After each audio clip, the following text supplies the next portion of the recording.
가지 대지를 나눴죠. 신자의 삶은 전쟁이다. 그것도 치열한 전쟁이다. 그걸 봤어요. 여호와께서 승리를 보장해 주셨다. 이건 하나의 사실이고, 또 하나 여호수아와 이스라엘 군대는 부지런히 싸워야 했다라는 것입니다. 여러분, 우린 전쟁을 안 해봤죠. 전투를 안 해봤잖아요. 그러나 알고는 있죠.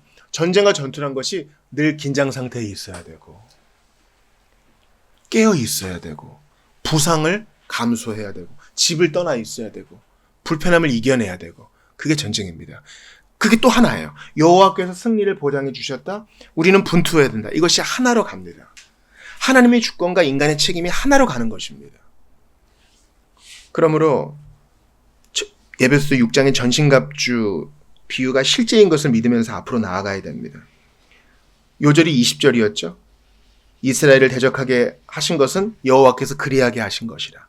주님의 작정이 그렇게 시행하는 것입니다. 그것은 어떠한 결정론도 어떠한 운명론도 아닙니다. 그들이 스스로 그렇게 택한 것입니다. 로마서 1장처럼 하나님을 알면서도 여호와 하나님에 대해 풍문을 들었어도 요단강을 건넜대. 구름 기둥과 불 기둥이 있었대. 여리고성을 이겼대. 라합이 돌이켰대. 기브온은 살았대. 이러한 정보가 충분히 있었음에도 가나안 족속들은 끝까지 항거했기 때문에 하나님께서 멸망케 하신 것입니다. 작정의 시행으로 가만히 있다가 떼죽음을 당한 게 아니에요. 그러므로 지금도 복음을 거절하는 이들이 속히 마음을 열고 라합처럼 주님께 나아올 수 있도록 기도해야 됩니다. 작정은 하늘의 일이요. 이 땅에서 믿은 자가 회개하고 끝까지 고집을 부린 자가 멸망에 떨어지는 것은 땅의 일입니다. 그것이 하나인 것입니다. 그러므로 죄인 중 괴수와 같은 나를 택하여 주시고 긍휼히 여겨주신 하나님의 은혜, 나 같은 것을 영원전 창세전에 예정하여 주신 주님의 은혜에 감사드리면서 앞으로 나아가야 할 것입니다. 111이 암송 선구였죠. 에베소서 1장 11절이요. 한번 외워볼까요? 시작. 모든 일을 그 마음의 원대로 역사하시는 자의 뜻을 따라 우리가 예정을 입어 그 안에서 기업이 되었으니. 주께서 우리를 창세전에 정하셨다는 것입니다. 우리가 무슨 도덕적으로 착한 일을 해서 뭔가 다른 사람보다 더 나아서가 아니라, 야곱에서보다 더 나아서가 아니라 주님의 크신 뜻대로, 신비로운 뜻대로 그렇게 된 것이니 나를 택하여 주신 주님 앞에 믿음으로 나아가야 할 것입니다. 오늘 마태복음 26장 새벽기도 순서를 따라 보다가 여기까지 이르렀습니다. 오늘 제목이 재판받으시는 재판장입니다. 여러분 갖고 계신 성경에는 소제목이 어떻게 나와 있는지 모르겠습니다. 제가 가진 성경에는 공회 앞에 서시다 이렇게 나와 있습니다. 왜 공회 앞에 섰을까요? 공회는 사내들인 공회라고 70여 명이 모여있는 판결기구입니다. 23명만 모이면 정족수가 허락이 되는데, 당시에 이스라엘 백성들은요 로마의 식민지였죠. 우리나라가 일제시대 때 총독부의 관할 아래에 있었던 것처럼 당시 이스라엘은 로마의 식민지로서 로마의 관할이었습니다. 그러니까 세금도 로마에 내야 됐고 십자가형도 본디오 빌라도 로마의 총독이 내렸잖아요. 근데 왜 공회? 이 공회는 이제 종교기관이잖아요. 사도들이 끌려간 곳도 이곳이고요. 대제사장들이 딱 있고 사두개인들도 딱 있고 이스라엘의 자치 판결기구예요. 로마는요 어떤 정책을 페르시아로부터 배워서 했냐면은 오케이, 돈은 내. 그러나 언어와 종교에 대한 것은 우린 관계하고 싶지 않아. 너희들이 알아서 해. 이런 것입니다. 재판을 받으세요. 공회 앞에서. 여러분, 재판 없이 예수님은 죽임당하실 수도 있었어요. 왜냐하면 오늘 보니까 신성모독이다 하는 말이 본문에 나오죠. 65절 한번 같이 읽어볼까요? 시작. 이에 대제사장이 자기 옷을 찢으며 이르되 그가 신성모독하는 말을 하였으니 어찌 더 증인을 요구하리요. 보라, 너희가 지금 이 신성모독하는 말을 들었도다. 레위기를 보면 이러한 신성모독, 그러니까 아빠가 애굽 사람이었던 혼혈이었던 이스라엘 백성이 다른 이스라엘 사람과 싸우다가 여호와의 이름을 망령되이 일컬었어요. 그러면은 바로 직결 처형입니다. 여러분, 스데반도 예수님과 비슷한 처지였는데 재판 안 받고 돌 맞아 죽었거든요. 예수님은 돌 맞아 죽지 않고 공회에서 재판을 받으세요. 여기 갔다 저기 갔다 마지막에 본디오 빌라도 앞에 재판을 받으셔요. 왜 그랬어요? 왜 이렇게 번거로운 과정을 거쳤을까요? 우리에게는 사람 죽일 권위 없나이다. 거짓말이에요. 종교 문제에 대해서 하나님을 신성모독한 것은 그냥 너희들이 알아서 해. 로마가 권한을 줬어요. 왜냐하면 하나님의 말씀이 이루어지게 하기 위해서입니다. 재판을 받으셨으나 그 입을 열지 않으시고 기꺼이 조롱을 감수하셔야 되었던 예언자의 선지자의 말씀이 이루어지게 하기 위해서입니다. 실제로 우리 주님은 만물을 재판하시는 재판장이시나 오히려 피조물에게 재판을 받으시어 우리가 받아야 될 형벌을 올곧이 받으셨습니다. 이 재판을 받아야 나무에 달릴 수 있어요. 예수님은 돌 맞아 죽는 메시아로 오지 않으시고 나무에 달린 자마다 저주를 받은 자니 나무에 달려 죽으셔야만 됐어요. 나무에 달려 죽이는 것은 로마가 수입한 사형법이죠. 바로 십자가형입니다. 십자가형을 받아서 땅에서도 격리되고 하늘에서도 버림받은 그러나 다리로 오신 중보자로 죽임당하신 것입니다. 오늘 보면 오늘 암송송구 이사야 53장 7절 한번 같이 읽어볼까요? 교회 소식 2번에 있습니다. 시작. 그가 곤욕을 당하여 괴로울 때에도 그의 입을 열지 아니하였으며 마치 도수장으로 끌려가는 어린 양과 털 깎는 자 앞에서 잠잠한 양같이 그의 입을 열지 아니하였도다. 실로 예수님은 오늘 본문에서 이사야 53장 7절을 성취하셨습니다. 모욕을 받고 조롱을 당해도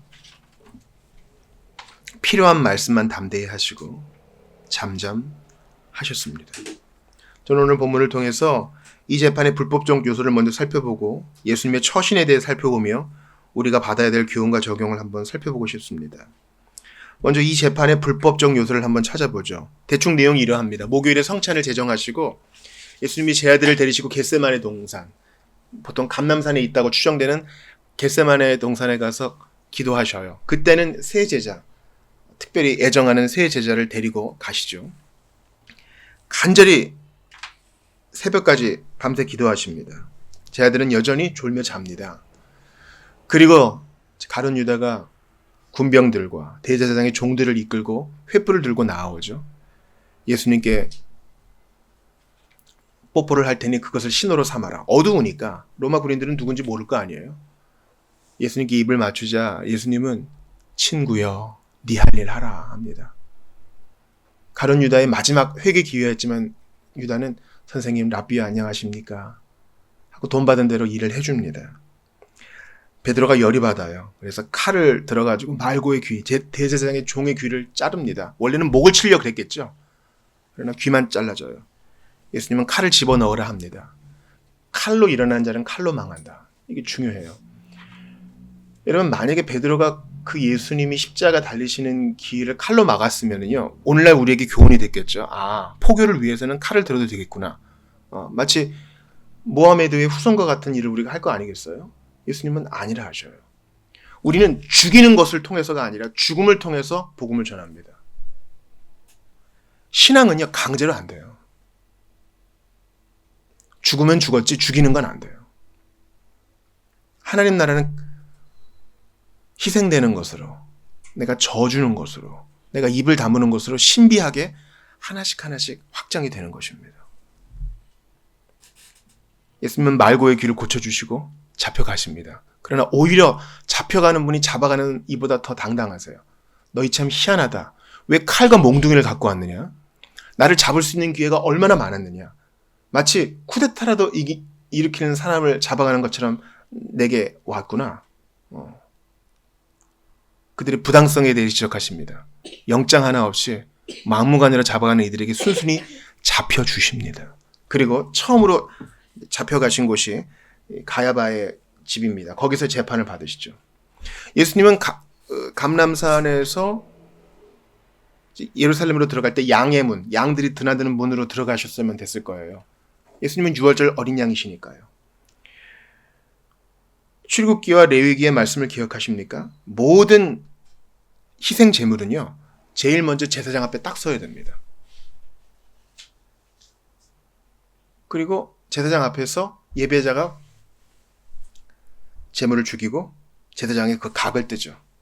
예수님은 기꺼이 제사장 앞에 각을 뜰 준비를 하는 어린 양처럼 제사장에게 나아갑니다. 물론 말도 안 되는 부패한 제사장이지만 말이죠. 이 재판의 불법적 요소는 먼저 57절에 나와 있습니다. 같이 읽어볼게요. 시작. 예수를 잡은 자들이 그를 끌고 대제사장 가야바에게로 가니 거기 서기관과 장로들이 모여 있더라. 이거 거짓말이에요. 가야바는 공식 대제사장이 아닙니다. 대제사장은 로마가 옷도 딱 보관하고 있다가 내어줬고 필요할 때 주세요 하면 줬고 임명도 로마가 했어요. 이게 완전히 이제 정치와 종교가 결속한 거죠. 이미 가야바는 할 만큼 하고 자기 사위한테 안나스한테 물려줬어요. 하지만 실세였습니다. 그러니까 대제사장은 권한이 하나도 없는데 궁금했을 거예요. 나이 많아 가지고 모든 소식을 다 듣는데 예수란 자가 있다고 하지? 사람들이 그에게 몰려든다고 하지? 한번 데려와봐. 나도 한번 좀 보고 싶구나. 무슨 대단한 일을 할지 누가 아느냐? 이 재판의 불법적 요소는 대제사장이 끼어든 것입니다. 그것도 권한이 없는 퇴임한 대제사장 말입니다. 이 재판의 불법적 요소는 59절에도 나와 있습니다. 같이 읽어볼까요? 시작. 대제사장들과 온 공회가 예수를 죽이려고 그를 칠 거짓 증거를 찾으매. 여러분, 증거 앞에 거짓의 밑줄 치세요. 스스로 이들이 증거하고 있어요. 여러분, 증거란 것은요, 그 자체에 함의된 의미가 참이란 뜻이에요. 그렇지 않아요? 증거는 항상 제대로 된 것만 재판에 쓰일 수 있죠. 거짓 증거는 위증으로 잡혀갑니다. 그러니까 증거와 증인이란 말은 항상 참이어야 돼요. 그런데 거짓 증인을 찾았다고요? 그러니까 재판을 곡해하려는 의도가 투영된 거예요. 증거 없어? 증거 없어? 안 되겠다. 증인 데려와. 증인이 있으면 할 수 있잖아. 여러분, 성경 한번 찾아볼게요. 재판에 있어서 증인의 요건이 신명기에 나와 있어요. 신명기 17장 6절 한번 찾아볼게요. 신으로 찾아보시면 돼요. 구약성경. 창출 내민 신 신명기 17장 6절입니다. 자, 증거를 확보하지 못하면 증인으로 해야 되는데 증인의 요건이 있어요.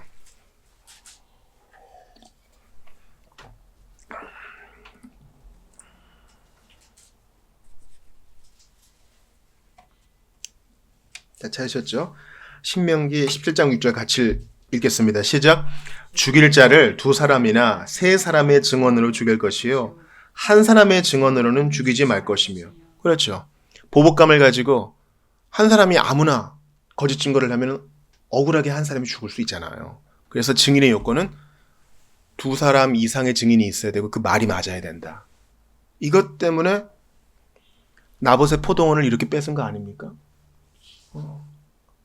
아합이 삐져 있으니까 그 악한 부인이 거짓 증인을 매수해가지고 나봇을 죽이고 그 포도원을 뺏은 겁니다. 주님이 이거에 대해서 엄청나게 진노하세요. 그래서 나중에 엘리야가 예언한 대로 아합의 피를 개들이 핥잖아요. 주님이 이거 너무 싫어하세요. 왜냐하면 땅은 하나님이 주신 거거든요. 시편 16편에 4개 줄로 재어준 구역이 있어요. 4개 줄로 재어준 구역. 그게 산이든 골짜기든 하나님이 다 적합하게 주신 건데 그것을 뺏는다? 하나님의 권위에 대항하는 것이요 십계명을 어기는 것입니다. 마찬가지로 마태복음 26장에서도 증거가 제대로 된 게 없으니까 두 증인을 매수해가지고 거짓 증거를 하게 하죠. 나름대로 증인과 반대 신문의 정상적인 절차가 준수된 것처럼 보이지만 마태는 그 분위기가 전혀 공정하지 못했음을 보여주고 있습니다. 또한 지금 날이 새매, 지금 새벽에 이 일이 벌어지는 거 아닙니까? 한밤중에 영장 없이 이루어진 체포. 빌라도도 몰라요. 이건 빌라도가 영장을 발부한 게 아니에요. 빌라도도 엉겁결에 그냥 맡게 된 거예요. 제대로 된 재판과 구금이 아니죠. 게다가 증인들의 증언도 옳지 않습니다. 증인들이 뭐라 그럽니까? 이 증거가 이 증인의 말들이 결정적인 것이 된 거 아닙니까? 자, 이 61절 같이 보세요. 거짓 증인 두 사람이 뭐라고 얘기하는지 읽어보겠습니다. 마태복음 26장 61절이에요. 시작. 이르되 이 사람의 말이 내가 하나님의 성전을 설고 사흘 동안에 지을 수 있다 하더라 하니, 이 말을 도전적으로 받아들이는 거예요. 허풍이라고 받아들였나? 여러분, 그러나 허풍을 좀 쳤다고 사람을 죽이는 법이 있습니까? 그러지 않아요? 허풍을 치는 사람에게는 교육이 필요하죠. 루이스가 말했듯이 공정하게 바라보면 예수님은 정신병자 아니면 진짜 하나님의 아들입니다. 진짜 하나님의 아들이라면 공경을 해야 되고 정신병자면 치료를 해줘야죠. 이 세상에 어떤 법이 정신병자를 사형시키는 나라가 있습니까? 내가 사흘 동안에 이 성도 똑같은 거 지을 수 있어. 이걸로 사람을 죽인다고요? 게다가 이들은 예수님의 말을 곡해하고 있어요. 요한복음 한번 찾아볼게요. 요한복음 2장입니다. 마태, 마가, 누가, 요한에 있죠. 요한복음 2장 20절 한번 볼게요. 예수님이 본인은 그게 아니었는데 거짓 증인들은 이것을 곡해했습니다. 20절, 21절 같이 읽습니다. 시작. 유대인들이 이르되 이 성전은 46년 동안에 지었거늘 네가 3일 동안에 일으키겠느냐 하더라. 그러나 예수는 성전된 자기 육체를 가리켜 말씀하신 것이라. 이 본의를 모른 거죠. 당신이 십자가에 달려 죽으시고 사흘 만에 부활할 것을 가리켜 말씀하신 것인데 이들은 그냥 자꾸만 가지고 예수님을 걸고 넘어진 것입니다. 이게 바로 이 재판의 불법적 요소인 것입니다. 게다가 신성모독으로 예수님을 죽인다 그럴 때 예수님은 자신이 하나님의 아들이라고 얘기했습니다. 이게 과연 죽임을 당할 이유입니까? 63절 보세요. 내가 너로 살아계신 하나님께 맹세하게 하노니 네가 하나님의 아들 그리스도인지 우리에게 말하라. 그때 예수님이 뭐라 그러십니까? 64절에 네가 말하였으니 너 옳은 말 했다. 이럴 때 두 가지 가능성이 남죠. 진짜 하나님의 아들이면 공경해야 되고 정신병자면 치료를 해줘야 되죠. 근데 이게 신성모독이라고 죽임을 당합니다. 마치 하나님을 저주한 게 아니잖아요. 이게 과연 공정한 것인가? 의문이 남는 것입니다. 게다가 이 이야기를 들은 대제사장이 65절에 어떻게 합니까? 자기 옷을 찢으며. 여러분 원래 대제사장은요 자기 옷을 찢으면 안 돼요. 이거 찾아볼게요. 레위기 21장 한번 찾아볼게요. 레위기 21장 10절이에요. 창출래 구약성경 세 번째 성경 레위기 21장 10절 한번 찾아보겠습니다.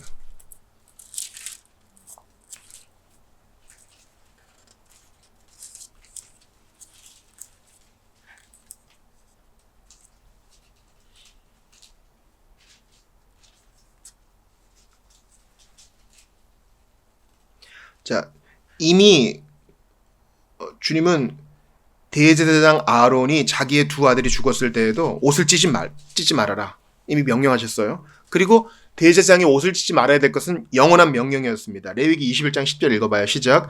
자기의 형제 중 관유로 부음을 받고 위임되어 그 예복을 입은 대제사장은 그의 머리를 풀지 말며 그의 옷을 찢지 말며.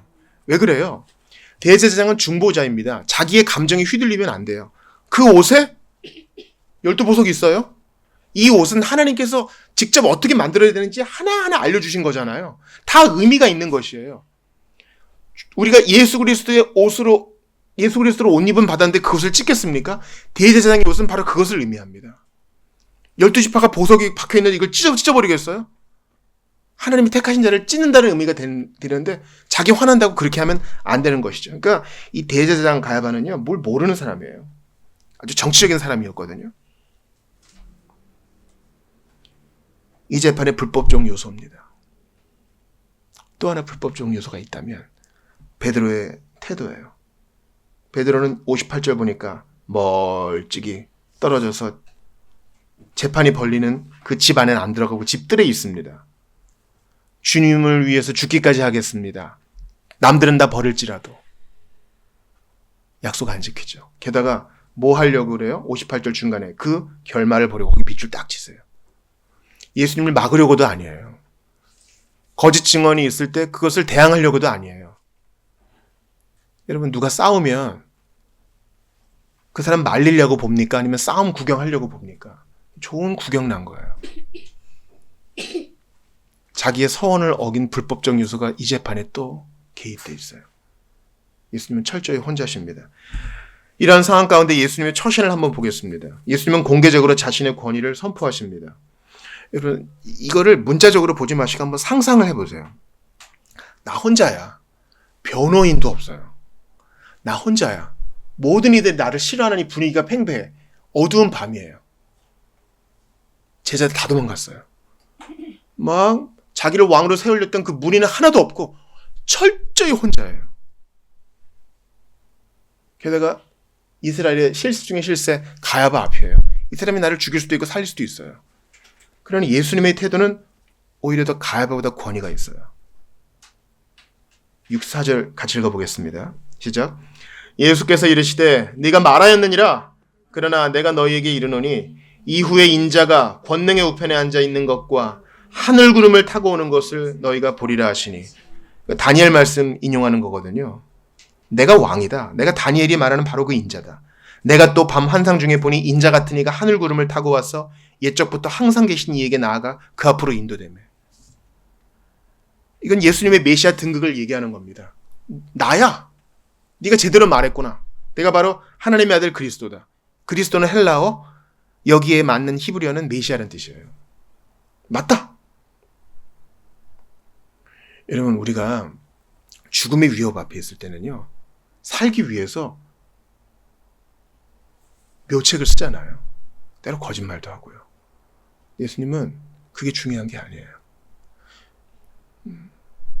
저는 예전에 주기철 목사님이나 평양의 형무소에서 갇혔던 추록 성도들 얘기를 들으면 책으로 볼 때는 참 좋은 모습이다 이렇게 생각했어요. 그러나 영하 20~30도까지 떨어지는 평양에서 제대로 된 옷도 없이 매를 맞으며 고문을 받으며 계속 반복되는 그 취조. 계속 반복되는 취조. 옛날에 사람들이 잡혀가면요. 유신시대예요. 써. 계속 쓰고. 또 써. 계속 쓰고. 물어본 거 또 물어보고. 물어본 거 또 물어보고. 철저한 고립감 속에서 그래 맞아. 내가 죄를 짓긴 졌지. 이러한 마음이 들게끔 계속 사람을 몰아간다고 합니다. 옆방에는 고문받는 테이블 틀어놓고요. 그러나 예수님은 굴하지 않으시고 공개적으로 자신의 권위를 선포하십니다. 뒤로 물러가지 않으십니다. 히브리서 10장 38절을 이루십니다. 나의 의인은 믿음으로 말미암아 살리라. 또한 뒤로 물러가면 내 마음이 그를 기뻐하지 아니하리라. 예수님은 바로 그 의인이셨어요. 뒤로 물러가지 않으십니다. 죽을지언정. 죽으러 오셨으니까. 예수님이시니까 그건 편했겠지. 천만의 말씀이에요. 예수님은 우리와 똑같은 사람이셨어요. 똑같은 사람이셨고 100% 하나님이셨습니다. 그것이 혼합되지 않았다는 것이 중요한 신앙 고백이에요. 우리 주님은 수치를 개의치 않으십니다. 시편 22편 16절을 들어보세요. 개들이 나를 에워쌌으며 악한 무리가 나를 둘러 내 수족을 찔렀나이다.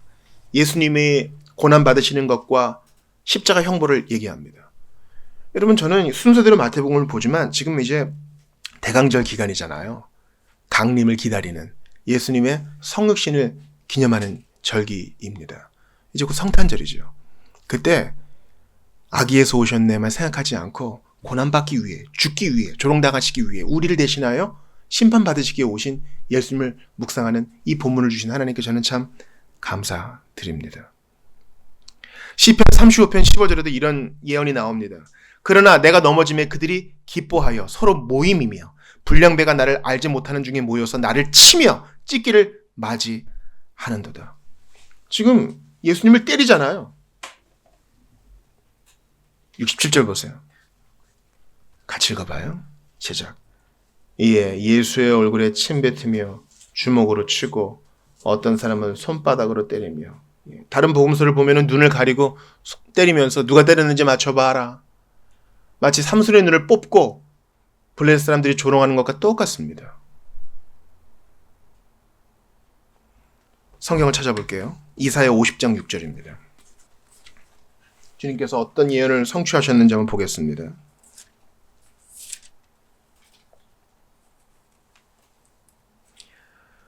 오늘 이 마태복음 26장에 맞으시고 침뱉음을 당하신 예수님은 이사야 50장 6절에 말씀을 응하게 하시려고 침묵하십니다. 이사야 50장 6절입니다.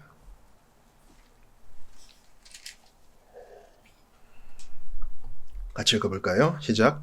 나를 때리는 자들에게 내 등을 맡기며 나의 수염을 뽑는 자들에게 나의 뺨을 맡기며 모욕과 침뱉음을 당하여도 내 얼굴을 가리지 아니하였느니라.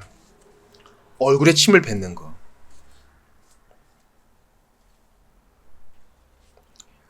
창조주이시고 우리의 근원 되신 그분께 농담하고 조롱하는 거. 인간 본성이 최악으로 부패하고 타락함을 보여줍니다.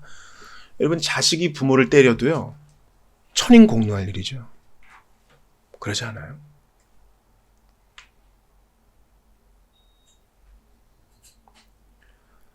당시 유대에도 무죄 추정의 원칙이 있었다고 합니다. 확실한 증거가 있지 않는 한 일단 무죄라고 가정하고 이 사람을 존중하면서 심리를 진행해 나가야 되는데, 일단 증오심이 가득 차 있으니까 증거가 뭐고 필요 없는 거예요. 죄가 확정되지도 않았는데 막 때리고. 여러분, 누가 여러분에게 침 뱉는 거 경험해 보셨습니까? 아주 기분이 나쁘죠. 창조주이신 예수님의 마음이 어땠을까?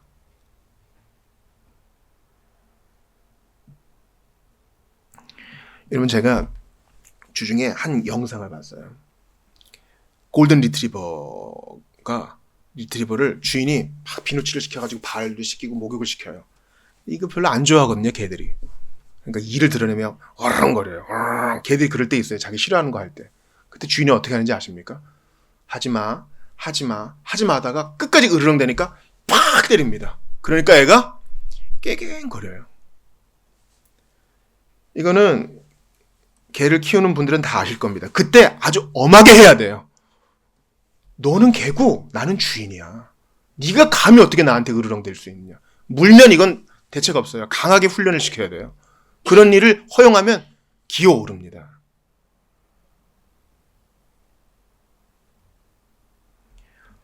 동물원에서 사람을 해하려는 동물이 있으면 사살합니다, 여러분. 예수님이 지금 이런 일을 당하신 거예요. 우리가 기르는 반려견, 반려묘, 반려동물들이 우리에게 침을 뱉고 우리를 무시하고 우리를 쪼고 물고 우리에게 똥칠을 하고, 이것은 엄청난 죄악입니다. 죄악된 무리들이 예수님을 때리고 조롱하고 침 뱉고 맞춰봐라. 이걸 생각을 해보세요. 조리돌림을 당하시는 거예요. 선지자 노릇을 하라. 너를 친 자가 누구냐? 예수님 침묵하십니다. 이제 우리의 적용을 보겠습니다. 고난 받으시는 주님을 한번 보세요. 믿음의 눈을 들어서 그 현장을 한번 보세요. 주보 1면 한번 보시겠어요? 대제사장이 일어나고 예수님이 재판받으시는 그런 현장을 보여주는 그림 같습니다. 다들 일어나가지고 새벽에 참 예수님을 죽이려고 부지런해요. 일찍들 일어나셔가지고 다들 열받아가지고. 여러분, 이럴 때 우리 조심해야 돼요. 남들 다 화낼 때 그래 그러지 말고 왜 그러는지 이유나 좀 알아봅시다. 그렇게 해야 돼요.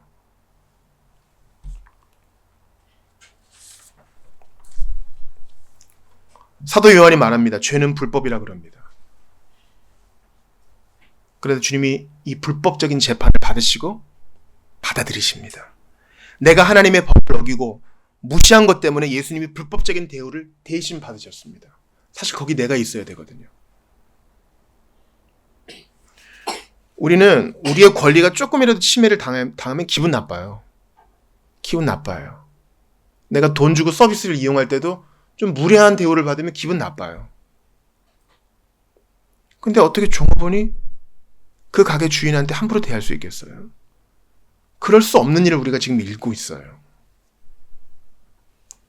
그러므로 우리 주님도 이러한 고난을 당하셨으니 예수님을 믿고 따르는 우리도 그보다 나은 대우를 기대해서는 안 됩니다.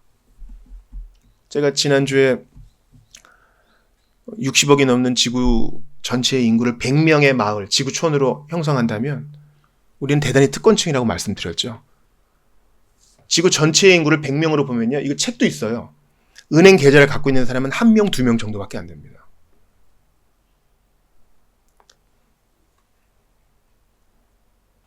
그래서 우리는 그 소수의 싸움 안에 갇혀가지고 우리 주님의 낮아지심을 기억하지 못할 때가 많습니다. 신자는 삶의 다양한 형편을 겪습니다. 때론 고독하고 때론 즐겁습니다. 지금 예수님은요, 철저히 슬픔의 현장에 계세요. 예수를 믿는 우리는 항상 좋고 싶어요. 항상 행복하고 항상 보람있고 싶고 항상 재밌고 싶고 다 나를 좋아해주면 좋겠고 예수 믿고 응답받은 삶이 다 그런 것만 같아요. 그러나 예수님이 이러한 현장, 말도 안 되는 불법의 현장에 계셨으니 우리도 주님께서 은혜 주시고 때론 그런 곳에 두실 겁니다. 거기서 할 일이 있다 하실 겁니다. 실제로 우리의 삶이 그렇잖아요. 때론 이기고 때론 집니다. 때론 날아갈 때 있고 어떨 땐 기어갑니다. 때로 가슴 벅찬 즐거움이 있으나 때로 오랜 시간 외로움을 견뎌야 됩니다. 때로 기쁨을 향유하고 때로는 고통을 씹어야 합니다. 신자의 인생이 이러합니다. 그러나 걱정하지 말고 고개를 드십시오. 여러분의 주를 보십시오. 침뱉음을 당하시고 멸시받으신 구주, 그러나 한마디 변명 안 하시고 불법과 조롱을 견디신 이를 보십시오. 힘이 없으셔서가 아니라 사랑하셔서 받으시고 억울함을 참으신 분을 보십시오. 그때도 우리를 기억하셔서 이걸 그대로 다 당하십니다. 당신의 주님이십니다. 당신을 위해 마지막 심장 박동까지 내어주신 분이십니다. 그대가 마셔야 할 진노의 잔에 남은 한 방울 저주까지 다 들이키신 분을 보십시오. 여러분, 우리가 누구랑 싸울 때요, 시시비비를 많이 가려요. 남녀가 싸울 때도 그렇고 친구끼리 싸울 때도 그렇고 내가 옳다 이거예요. 그리고 너는 이게 틀렸다 이거예요. 예수님은 이걸 시시비비 가리지 않으세요. 제가 누구와 이야기할 때 정말 너무 힘들 때가 있어요. 말꼬투리를 잡는 사람이요. 그때 그러셨잖아요. 예수님 말꼬투리 잡지 않으세요. 그대로 받으세요. 승리가 무엇인지 아십니까? 하고 싶은 말, 그 많고 많은 말 결연히 삼켜버리고 주께서만 말씀하시게 하는 것이 바로 승리입니다. 주님은 오늘의 재판을 우리에게 펼쳐 보여주시며 내가 이러했으니 너희도 그리하라 말씀하십니다. 목사님은 어떻게 맨날 그렇게 지고 살아요? 예수님은 항변하지 않으시고 팔복의 정신을 펼쳐 보여주십니다. 너희도 이렇게 살라 하십니다. 이렇게 바보같이 살라고 하세요. 물론 여러분, 공의에 해당되는 일에 있어서는 우리가 생명 걸고 싸워야 할 필요도 있어요. 그러나 인생 대부분의 일은 그렇지 않거든요. 예수를 알았기 때문에, 은혜를 받았기 때문에 져줄 줄도 알고 기꺼이 잊혀질 줄도 알고 무례함도 한번 봐줄 줄도 알고 오늘날 내가 여기 있는 것은 나를 그렇게 봐준 신앙의 어른들이 있어서 그런 거 아닌가요? 철없는 시절 교회에서 떠돌 때 지금은 이름도 기억하지 못했던 수많은 어른들이 우리를 그렇게 대우해 주신 거 아닌가요? 무엇보다 우리 예수님을 보십시오. 정신 차리지 못하고 이리 뛰고 저리 뛸 때에도 주님은 마치 모르시는 것처럼 이해해 주십니다. 견뎌주시고 기다려 주십니다. 침묵하십니다. 회개하면 다 받아주시고 없던 걸로 해주십니다. 철저히 외로움을 당하신 주님께서 오늘날 우리에게 말씀하시니 우리도 주님의 뒤를 따르십시다. 재판받으시는 재판장 말도 안 되는 거예요. 우리를 위해 불법의 재판을 받으시고 십자가도 그 수치도 기꺼이 담당하신 예수님을 바라보시면서 우리도 기꺼이 그 뒤를 따라갑시다. 주님 억울합니다가 아니라 주의 뒤를 따를 수 있게 되어서 영광입니다. 고백하며 나아가는 우리 모두가 될 수 있기를 바랍니다. 이 시간 말씀 붙들고 한번 같이 기도합시다. 주여, 십자가의 정신, 예수 그리스도의 정신대로 살 수 있도록, 팔복의 정신대로 살 수 있도록 도와주시옵소서. 왜 아무 말씀 안 하십니까? 말씀을 응하게 하려 하심입니다. 오늘날 주를 따르는 우리에게도 은혜 주셔서 뜨거운 마음으로 이 길을 가게 하시니 주님 힘을 주시옵소서. 이해하고 관용하며 오래 참는 마음을 허락하여 주시고 하나하나 다 껌껌이 원수를 갖고 복수하고픈 마음이 아니라 예수의 정신으로 제자의 삶을 살 수 있도록 도와달라고 기도합시다. 아울러 오늘 온라인으로 예배하시는 분들 중에 예수님 모르시는 분들은 나 믿기 원합니다 고백하며 나아가시기 바랍니다. 당신을 위해 이 말도 안 되는 수모를 견디신 예수님을 믿으시면 영생복락을 받고 하나님의 자녀가 됩니다. 모든 죄를 사함받습니다. 함께 기도하며 나아가겠습니다. 주님 감사합니다. 오늘 주신 말씀에 감사합니다. 불법적인 재판을 이기시고 이 모든 것에 침묵으로 반응하시며 수모를 견디신 예수님 간절히 기도합니다. 아버지 도와주시옵소서. 간절히 기도하오니 너무 말이 많았습니다. 너무 내 권리 주장이 많았습니다. 너무 내가 옳았습니다. 세상은 다 틀렸고 다른 사람은 다 거짓됐고 나는 옳았습니다. 그러나 우리 교회를 모두를 하도록 하시던 절대 다른 바가 없습니다. 은혜를 주시옵소서. 간절히 기도하오니 은혜를 주시옵소서. 간절히 기도하오니 은혜를 베풀어 주시옵소서. 은혜를 놓아 주시고 함께 해주시기를 간절히 빌고 바라고 원하오니 은혜를 베풀어 주옵소서. 아버지 함께하여 주시옵소서. 아버지 도와주옵소서. 간절히 기도하오니 기도하고 간구하며 결단하는 우리 모두가 되어 주시옵소서.